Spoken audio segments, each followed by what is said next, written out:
Jai Hind, Jai Bharat to everyone. Students, I hope you all are fit, fine and safe at home. Welcome to our online education. Myself Sengundar Sulakshna and I will be teaching you SPCC. So students, today we are here to see standard 11th SPCC chapter number 1 from part 2, meaning and types of secretary.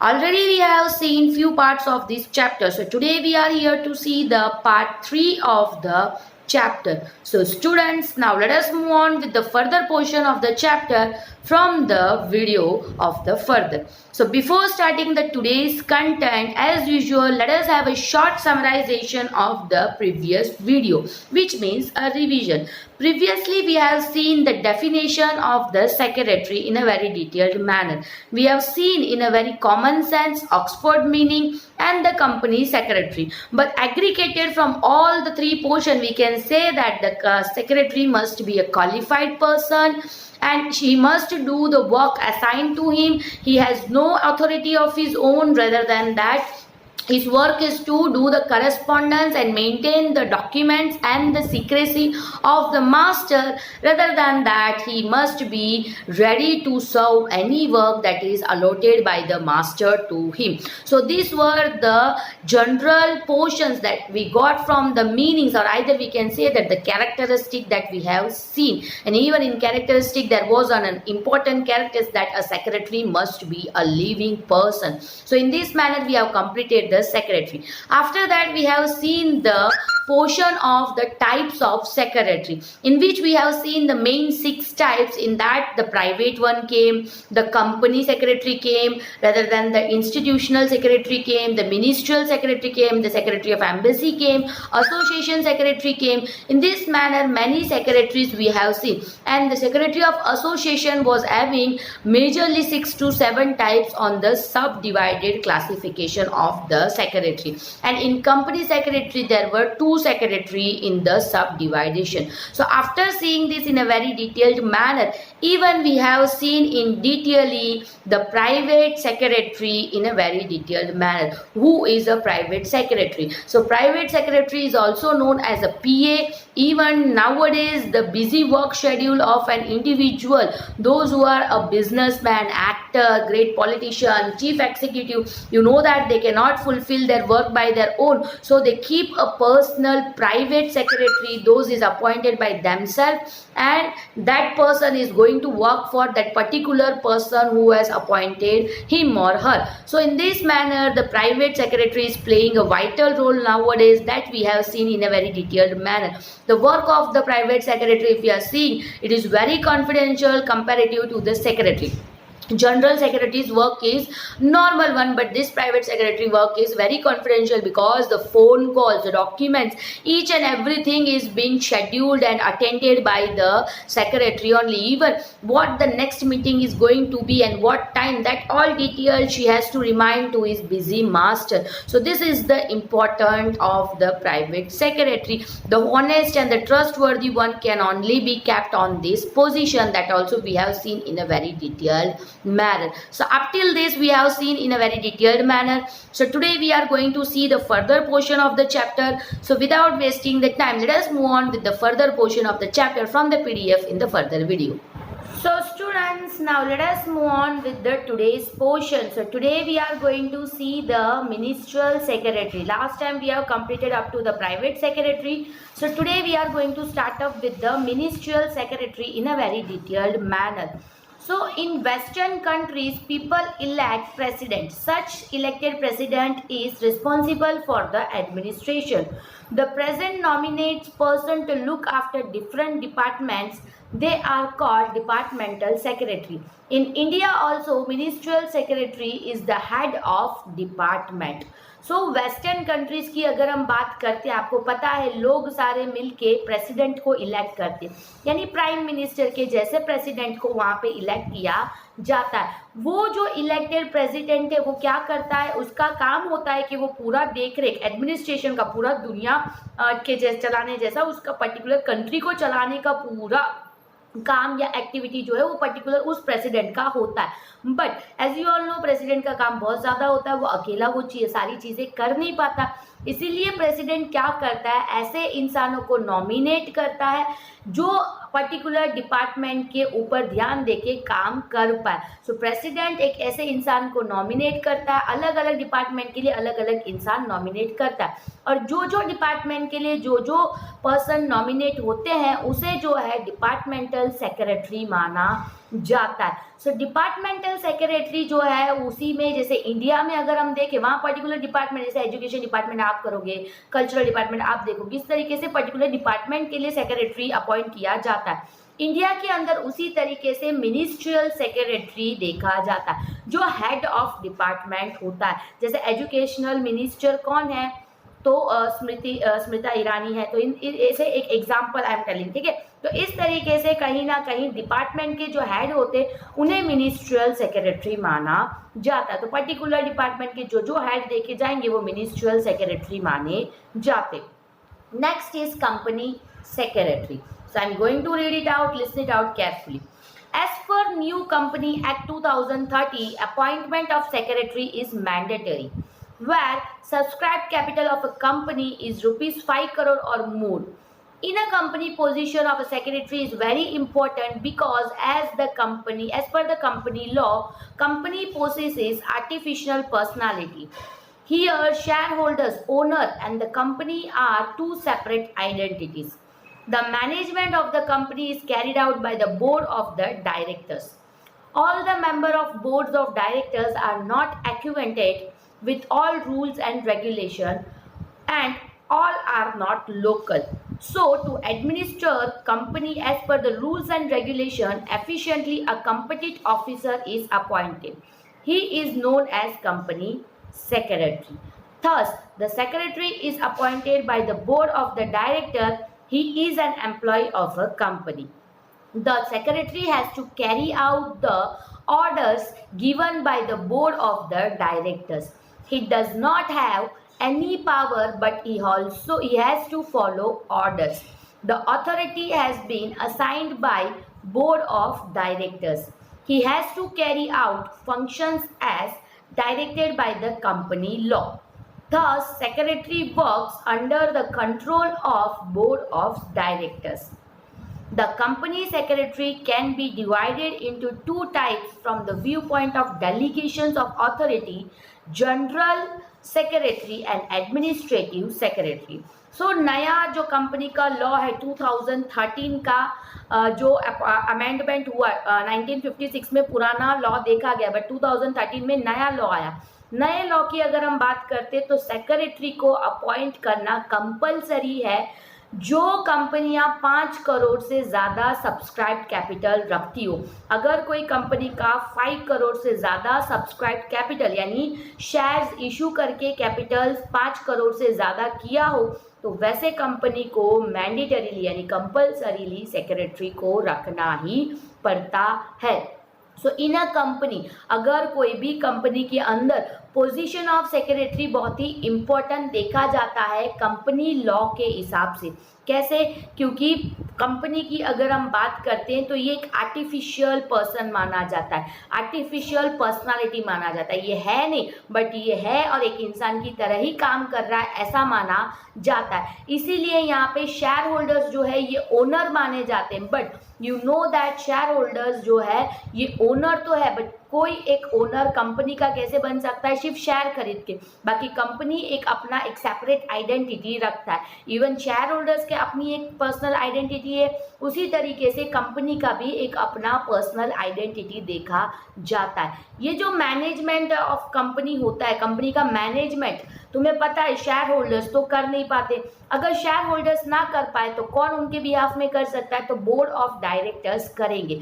But ये जो board of directors होते ये इतने acquaint नहीं होते, यानी particularly ये rule अभी अप्लाई हुआ ये इस तरीके से, ऐसा रूल्स एंड रेगुलेशंस में इतने ये नहीं होते, रादर देन दैट सारे लोकल नहीं होते। लोकल इन द सेंस अगर इंडिया में कोई कंपनी है तो सारे इंडियन नहीं हो सकते, कोई इंडिया के बाहर का भी हो सकता है, तो इंडिया का रूल उसको पता हो ये नेसेसरी नहीं है। इसीलिए कंपनी की देखरेख करने के लिए रूल्स एंड रेगुलेशन के हिसाब से उसकी अच्छी सी देखरेख और काम निकलवाने के लिए एक कॉम्पिटेंट ऑफिसर, कॉम्पिटेंट यानी एक सक्षम एफिशिएंट ऑफिसर को अपॉइंट किया जाता है, जो उस कंपनी का एम्प्लॉय माना जाता है, उसे ही कंपनी सेक्रेटरी बोला जाता है। ये जो सेक्रेटरी है ये बोर्ड ऑफ डायरेक्टर्स के थ्रू अपॉइंट किया जाता है और ये कंपनी का एम्प्लॉय होता है। इस सेक्रेटरी का सिर्फ यही ये होता है कि बोर्ड ऑफ डायरेक्टर उसको जो भी काम दे उस ऑर्डर को वो कैरी आउट करके कंप्लीट करे। इसका खुद का कोई पावर नहीं होता है और ये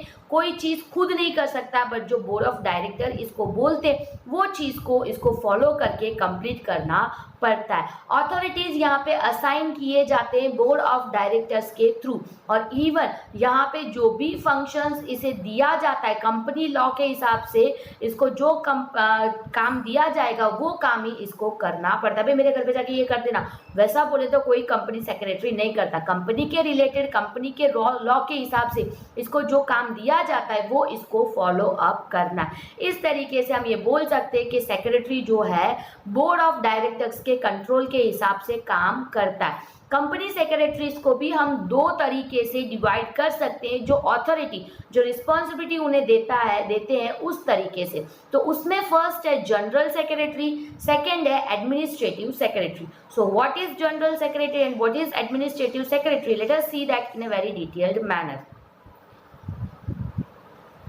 General Secretary.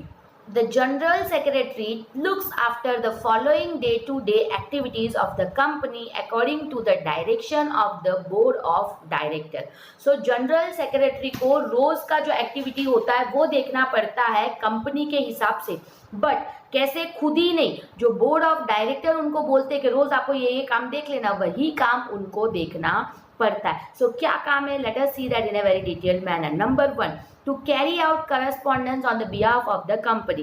कंपनी के बिहाफ में सारे लेटर राइटिंग और कम्युनिकेशन का जो भी काम है वो इस कंपनी सेक्रेटरी को यानी जनरल सेक्रेटरी को फुलफिल करना पड़ता है। Issue of shares and debentures as order by the board of director. Board of director इनको जो ऑर्डर देते हैं उसके हिसाब से शेयर और डिबेंचर को इशू करना कंपनी के बिहाफ में, वो भी एक सेक्रेटरी का काम होता है।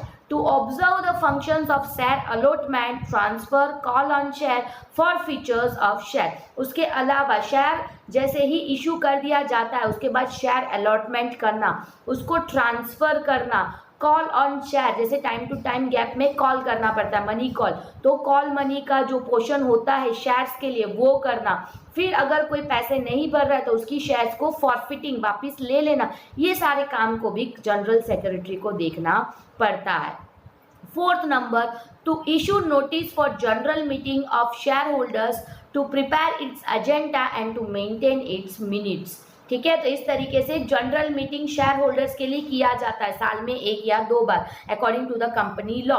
तो कंपनी लॉ के हिसाब से जो जनरल मीटिंग्स होते हैं उसको कहीं ना कहीं उसको कॉल अप करना, जनरल मीटिंग के लिए शेयर होल्डर्स को नोटिस देना कि भाई इस डेट को जनरल मीटिंग है, आप लोगों को आना है। उसकी एजेंडा यानी उस मीटिंग किस मकसद से किया जाता है, ऑब्जेक्टिव वो प्रिपेयर करना। उसके बाद मीटिंग में क्या छोटी मोटी चीज़ें हुई उसका माइन्यूट्स प्रिपेयर करना, ये एक जो है सेक्रेटरी जनरल सेक्रेटरी का काम होता है। So to prepare the statement document which are mandatory in company act and file it with company registrar. उसके बाद जो भी स्टेटमेंट या डॉक्यूमेंट्स कंपनी एक्ट के हिसाब से कंपलसरी है उसको प्रिपेयर करके कंपनी रजिस्ट्रार के पास उसको फाइल करवाना, ये भी एक जनरल सेक्रेटरी का काम होता है। टू डिस्ट्रीब्यूट डिविडेंड, जो डिविडेंड होता है जैसे किसी ने डिबेंचर रखा है तो उसमें जो डिविडेंड निकलता है उस डिविडेंड को वो डिविडेंड होल्डर तक पहुंचाना,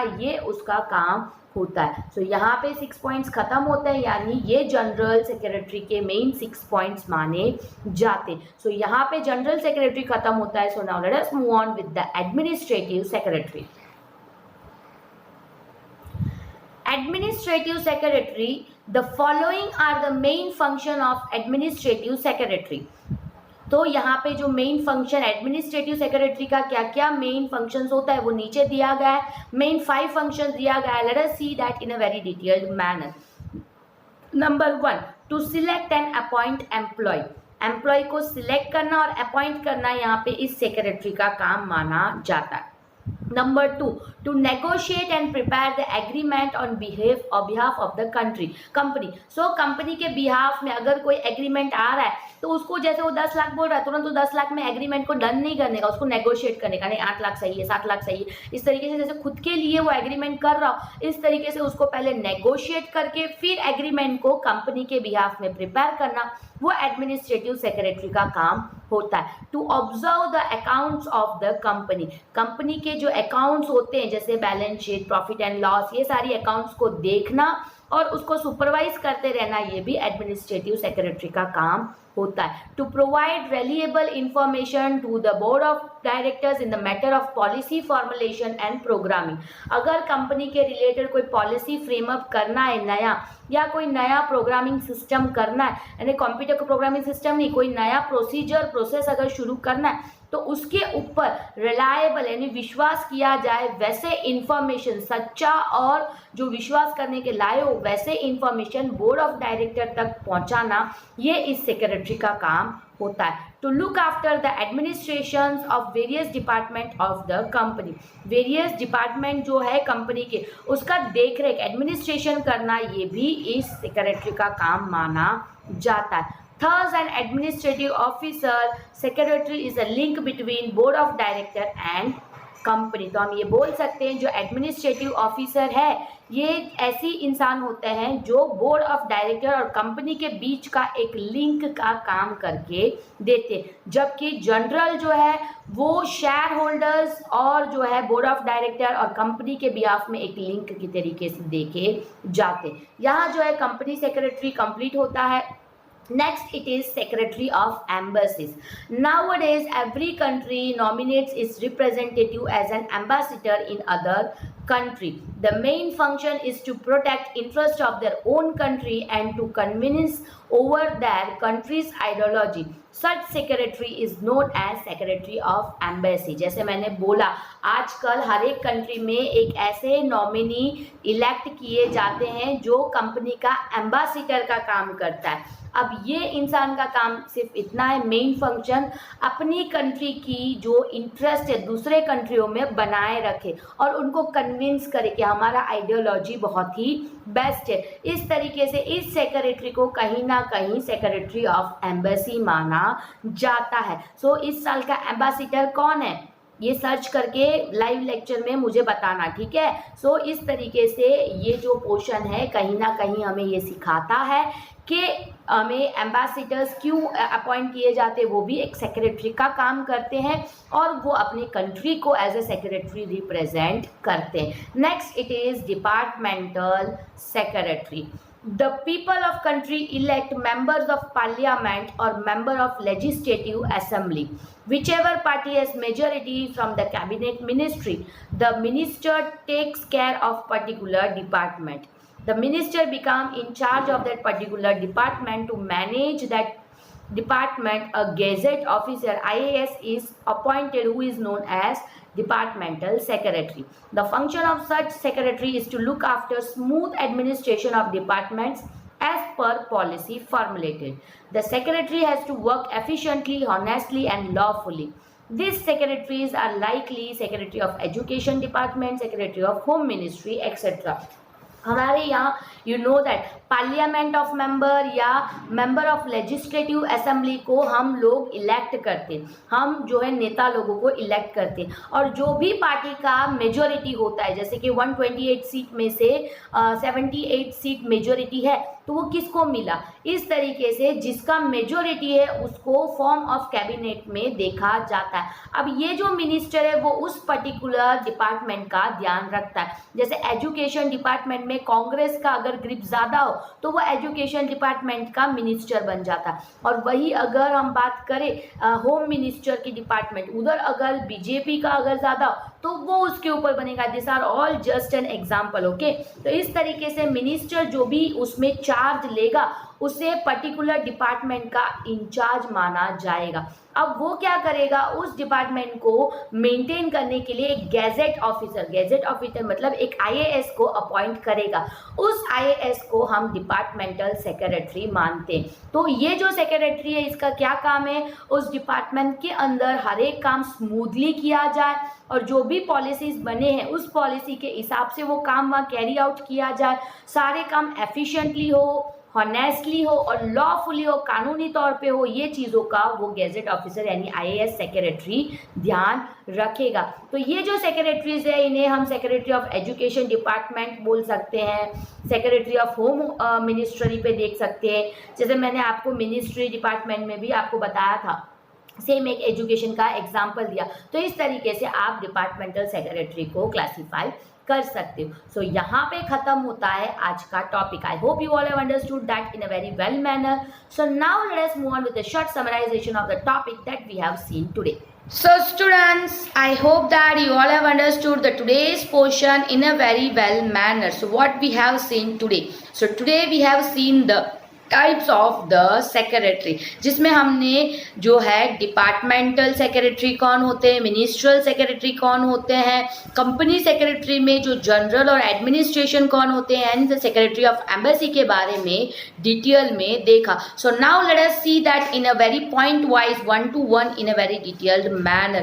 First of all we have seen the ministerial secretary. So आपको पता है वेस्टर्न कंट्रीज में लोग प्रेसिडेंट को अपॉइंट करते हैं. प्रेसिडेंट सारे कंट्री को एक के बाद एक सारा उसका activities as a administration level पे देखना पड़ता है, इसलिए वो पर्टिकुलरली एक एक डिपार्टमेंट में ध्यान नहीं दे सकता. इसलिए वो क्या करेगा, एक एक डिपार्टमेंट के लिए एक एक इंसान को इलेक्ट करेगा यानी अपॉइंट करेगा.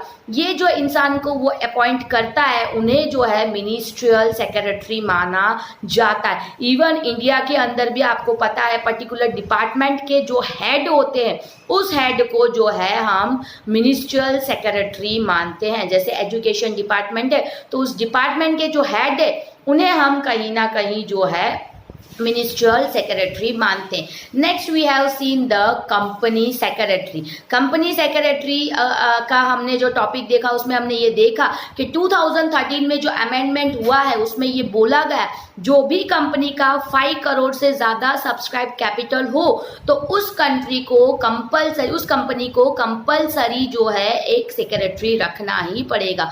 तो ये जो सेक्रेटरी है इसका काम ये होता है कि शेयर होल्डर्स जो पर्टिकुलरली कंपनी के ओनर माने जाते हैं बट ये वर्ल्ड वाइड फैले हुए होते हैं, इसलिए ये उसका पूरा ध्यान नहीं दे सकते या उसका एडमिनिस्ट्रेशन नहीं दे सकते. इसलिए कंपनी के बिहाफ में बोर्ड ऑफ डायरेक्टर्स होते हैं जो डिसीजन लेने के लिए बैठे होते हैं. बट बोर्ड ऑफ डायरेक्टर्स में भी ये प्रॉब्लम होता है कि सारे एक ही कंट्री के नहीं होते हैं, अलग अलग कंट्री के भी होने के चांसेस होते हैं. तो उन्हें रूल्स एंड रेगुलेशन बहुत एक्वेंटली पता नहीं होता, इसलिए वो एक ऐसे इंसान को अपॉइंट करते हैं जिन्हें ये सारी चीज़ों के बारे में अच्छे से पता है और ये जो इंसान है इसे कंपनी सेक्रेटरी माना जाता है जो पर्टिकुलरली सारे rules and regulation of company का जो लॉ है वो अच्छी तरीके से जानता है. ये बोर्ड ऑफ डायरेक्टर अपॉइंट करते हैं इसलिए इसको एक एम्प्लॉय माना जाता है. इसका खुद का कोई डिसीजन नहीं होता है, कोई अथॉरिटी नहीं होता है. बोर्ड ऑफ डायरेक्टर इसको जो काम देते हैं उस काम के हिसाब से इसको काम करना पड़ता है. रेदर देन दैट अगर आप देखो तो बोर्ड ऑफ डायरेक्टर इसको जो भी गाइडेंस देते हैं उस हिसाब से उस ऑर्डर को फॉलो करके उस काम को फुलफिल करना एक कंपनी सेक्रेटरी का काम माना जाता है. उसके बाद हमने डिटेल में देखा कंपनी सेक्रेटरी के अंदर ही 2 तरीकों से क्लासिफिकेशन सेक्रेटरी का किया जा सकता है. फर्स्ट क्लासिफिकेशन जो है वो जनरल सेक्रेटरी का, सेकंड क्लासिफिकेशन जो है वो एडमिनिस्ट्रेटिव सेक्रेटरी का माना जाता है. जनरल सेक्रेटरी की अगर हम बात करते हैं तो इसका काम जो है शेयर्स इशू करना, उसके रिलेटेड डॉक्यूमेंट्स कलेक्ट करना, प्रोस्पेक्टस रेडी करना, बोर्ड ऑफ डायरेक्टर के कहने के हिसाब से कौन सा शेयर कब इशू करना है, उसका पेड अप कैपिटल कब मंगाना है, उसकी फॉरफिटिंग करना है कि नहीं करना है, बैंकिंग का करस्पॉन्डेंस या अदर जनरल करस्पॉन्डेंस, ये सारी चीज़ें देखना, जनरल मीटिंग का अरेंजमेंट करना, एजेंडा फिक्स करना, फिर उसकी माइन्यूट्स प्रिपेयर करना, ये सारा काम जो है जनरल सेक्रेटरी का माना जाता है। Next we have seen the administrative secretary. Administrative secretary की अगर हम बात करते तो डे टू डे लाइफ में जो एक्टिविटीज होता है उसकी देखरेख करना, अकाउंट्स के डिपार्टमेंट को मेंटेन करना, उसके बाद अलग अलग डिपार्टमेंट के अंदर क्या चल रहा है क्या नहीं उसका ध्यान रखना, उसके बाद next rather to that board of director को कोई भी नया पॉलिसीज या प्रोग्रामिंग के फॉर्मुलेशन के लिए रिलायबल इंफॉर्मेशन देना, ये सारी चीज़ें कहीं ना कहीं एक एडमिनिस्ट्रेटिव सेक्रेटरी को करना पड़ता है। इवन हमने ये भी देखा एक बोर्ड ऑफ डायरेक्टर और एक कंपनी के बीच का जो लिंक है वो एक एडमिनिस्ट्रेटिव सेक्रेटरी को माना जाता है। उसके बाद हमने सेक्रेटरी ऑफ एम्बेसी में देखा, आजकल हमारी कंट्री के लिए एक रिप्रेजेंटेटिव को सिलेक्ट किया जाता है और उसको बाहर के कंट्री में रिप्रेजेंट किया जाता है कि हमारी कंट्री का आइडियोलॉजी और हमारी कंट्री की जो प्रिजर्वेंस ऑफ द माइंड आइडियोलॉजी जो है दूसरे कंट्री में बने रहे, इसीलिए हम एम्बेसडर्स को चूज करते हैं। तो ये जो एम्बेसडर्स है ये क्या करते हैं, अलग अलग कंट्री में अपने कंट्री को रिप्रेजेंट करते हैं और लोगों के बीच में कन्वीनिंसिंग एक ग्रिप रखते हैं हमारी कंट्री के लिए। तो इसे जो इंसान as a representative as a secretary इसके लिए काम करता है उसे जो है सेक्रेटरी ऑफ एम्बेसी माना जाता है। फिर हमने देखा डिपार्टमेंटल सेक्रेटरी। हमने ये देखा कि इंडिया के अंदर हम जो भी डिपार्टमेंटल मिनिस्टर्स को इलेक्ट करते हैं, पार्लियामेंट या मेंबर ऑफ लेजिस्लेटिव को हम इलेक्ट करते हैं। अब इसमें यू नो दैट जो भी पर्टिकुलर डिपार्टमेंट में किसका ज्यादा सीट्स ऑक्यूपाई हुआ है, बीजेपी या कांग्रेस, ये देखा जाता है, यानी कौन सा लीडिंग पोर्शन है वहां पे, मेजोरिटी किसका ये देखा जाता है। जिसको मेजोरिटी हो उसको वहां का एचओडी यानी मिनिस्ट्रियल सेक्रेटरी बनाया जाता है। अब वो क्या करेगा, खुद वो पर्टिकुलरली हर एक चीज को देख नहीं सकता, इसलिए वो अपने नीचे एक गैजेट ऑफिसर को अपॉइंट करता है जो एक आईएएस होता है। उस आईएएस का क्या काम होता है, उस पर्टिकुलर डिपार्टमेंट का काम स्मूथली चले, लीगली चले और ऑनेस्टली चले, इसका देखरेख रखना, ये उसका काम होता है। तो ये जो आईएएस ऑफिसर को मिनिस्ट्रियल सेक्रेटरी अपॉइंट करता है on behalf to work for him, तो उस इंसान को हम डिपार्टमेंटल सेक्रेटरी मानते हैं। जैसे कि हमने देखा secretary of education department, secretary of home minister, तो ये सारी चीज़ों को आज हमने डिटेल में देखा। So I hope that you all have understood this portion in a very well manner. I hope this video was an interesting video for you all. Until the next interesting video is not coming, I hope you all will be fit, fine and safe at home. Until that, Jai Hind and Jai Bharat to everyone.